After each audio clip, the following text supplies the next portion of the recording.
जय श्री राधे।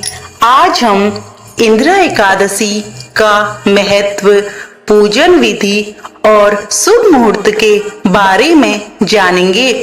हिंदू पंचांग के अनुसार अश्विनी माह के कृष्ण पक्ष की एकादशी तिथि को इंदिरा एकादशी व्रत रखा जाता है। इस साल ये एकादशी मंगलवार 10 अक्टूबर को पड़ रही है। हिंदू धर्म में इस व्रत का काफी अधिक महत्व है। पितृपक्ष के दौरान पड़ने वाली इंदिरा एकादशी को पितरों के उद्धार के लिए श्रेष्ठ माना जाता है।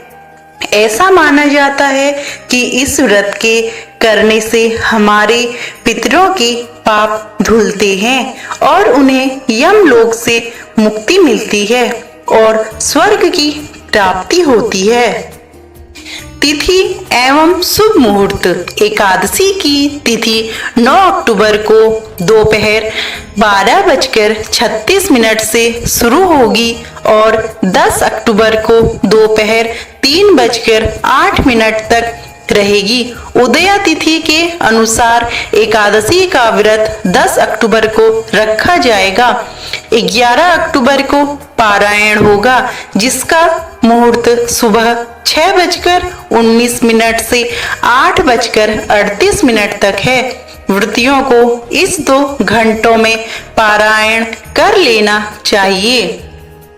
यह श्राद्ध पक्ष की एकादशी है और इस एकादशी में भगवान शालिग्राम जी की पूजा की जाती है। इस व्रत के धार्मिक कर्म दशमी से ही शुरू हो जाते हैं। दशमी के दिन नदी में तर्पण आदि कर ब्राह्मण भोज कराएं और उसके बाद स्वयं ही भोजन ग्रहण करें।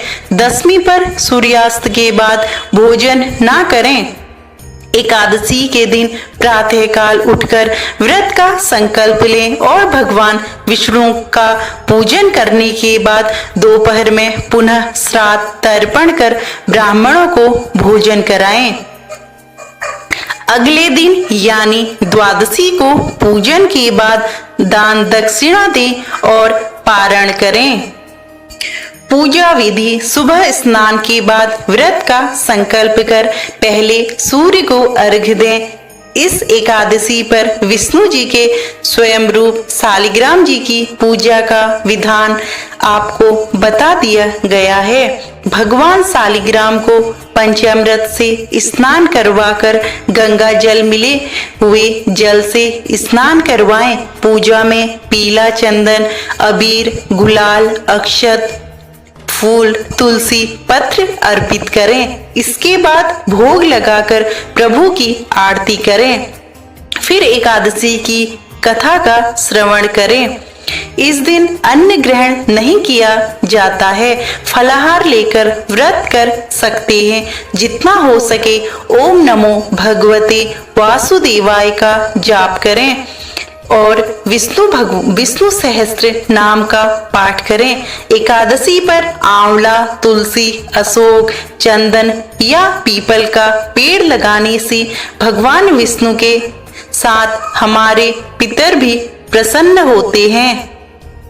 इंदिरा एकादशी का महत्व। पद्म पुराण के अनुसार श्राद्ध पक्ष में आने वाली इस एकादशी का पुण्य अगर पितृगणों को दे दिया जाए तो नरक में गए पितृगण भी नरक से मुक्त होकर मोक्ष प्राप्त कर लेते हैं। इस व्रत को करने से सभी जीवात्माओं को उनके सभी पापों से मुक्ति मिल जाती है।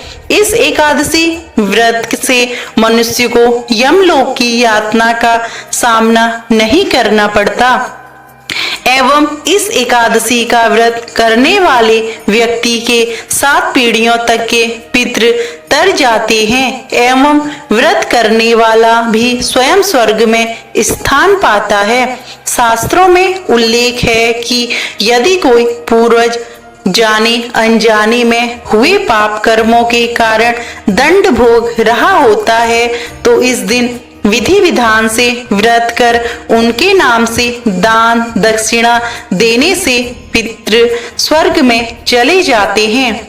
उपनिषदों में भी कहा गया है कि भगवान विष्णु की पूजा से पितृ संतुष्ट होते हैं।